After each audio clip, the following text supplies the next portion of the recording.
Petit rappel avant de commencer le thème d'aujourd'hui. Rappelle-toi, au début de l'année, on avait vu deux types de verbes. La plupart des verbes sont des verbes d'action.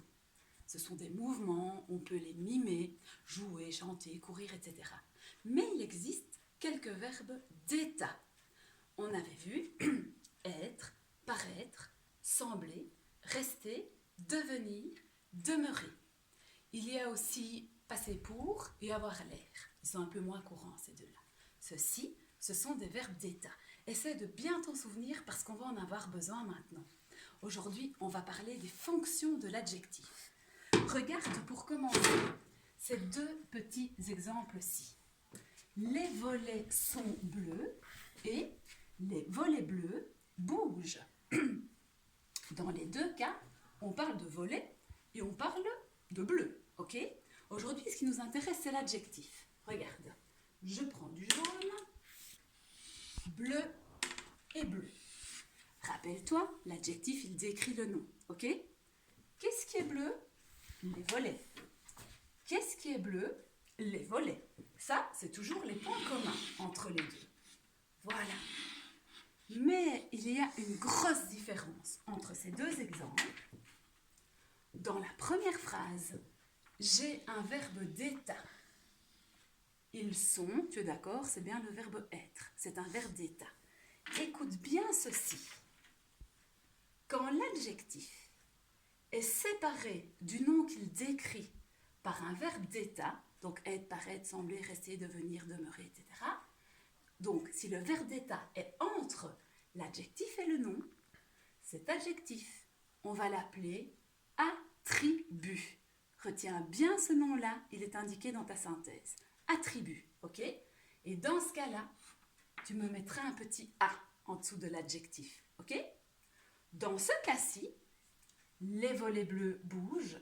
Tu vois que l'adjectif est juste à côté du nom qu'il décrit. Je n'ai pas de verbe d'état entre les deux qui les séparent. Dans ce cas-ci, on dit que l'adjectif est une épithète. Épithète. Donc, on l'appellera E. C'est deux mots de vocabulaire que tu vas devoir retenir. C'est expliqué dans ta synthèse. Pour être sûr que tu aies bien compris, je refais un deuxième exemple avec toi. Ce chat malade souffre, ce chat semble malade. Dans les deux cas, on parle d'un chat qui est malade, ok ? Alors, regarde bien la place de l'adjectif par rapport au nom qu'il décrit. Qu'est-ce qui est malade ? Le chat. L'adjectif se trouve juste à côté du nom, ok ? Tu as retenu dans ce cas-là ? Attribut ou épithète ? Quand il est juste à côté du nom, on appelle ça une épithète. Par contre, dans la deuxième phrase, qu'est-ce que j'ai ici ? Semble, c'est un verbe d'état. Qu'est-ce qui est malade ? Le chat, mais entre les deux, j'ai un verbe d'état. Donc, dans ce cas-là, c'est un attribut. Ok ? Quand tu auras bien relu ta synthèse qui réexplique tout ça, tu auras au verso de ta feuille des petits exercices avec des phrases complètes. Et là, on va faire plusieurs choses. Je vais te demander de faire plusieurs choses.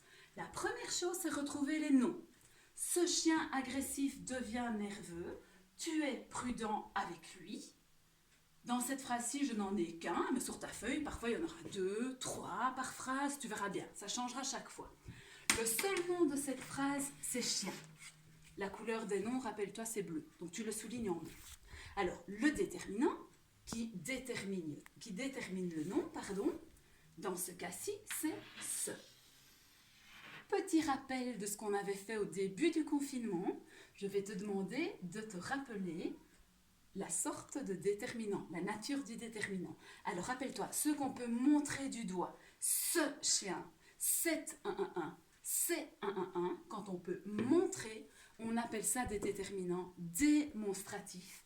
Et donc tu mettras un D majuscule en dessous. Comme ça, en même temps, on fait un petit rappel sur les déterminants. Ok ? Alors, je n'ai qu'un nom, du coup, je n'ai qu'un déterminant.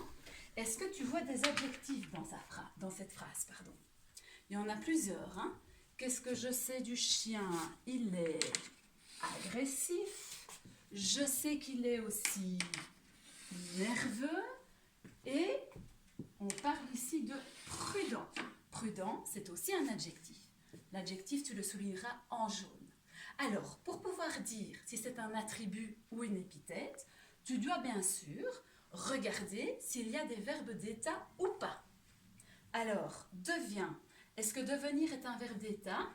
Oui. Tu l'entoures en rouge. N'entoure pas les autres verbes en rouge. Il n'y a que les verbes d'état qui m'intéressent aujourd'hui. Ok?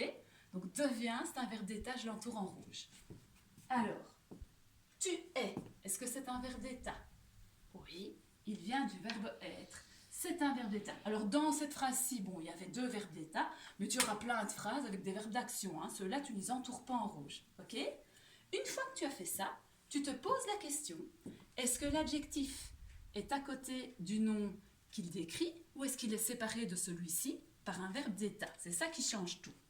Qu'est-ce qui est agressif? Le chien. Je suis juste à côté. Donc, rappelle-toi ce qu'on a dit tout à l'heure, c'est une épithète. Ok? Deuxième adjectif, c'est nerveux. Qu'est-ce qui est nerveux? C'est toujours le chien. Mais cette fois-ci, qu'est-ce que j'ai entre les deux? Un verbe d'état. Donc, nerveux, c'est donc un attribut. Je continue. Prudent.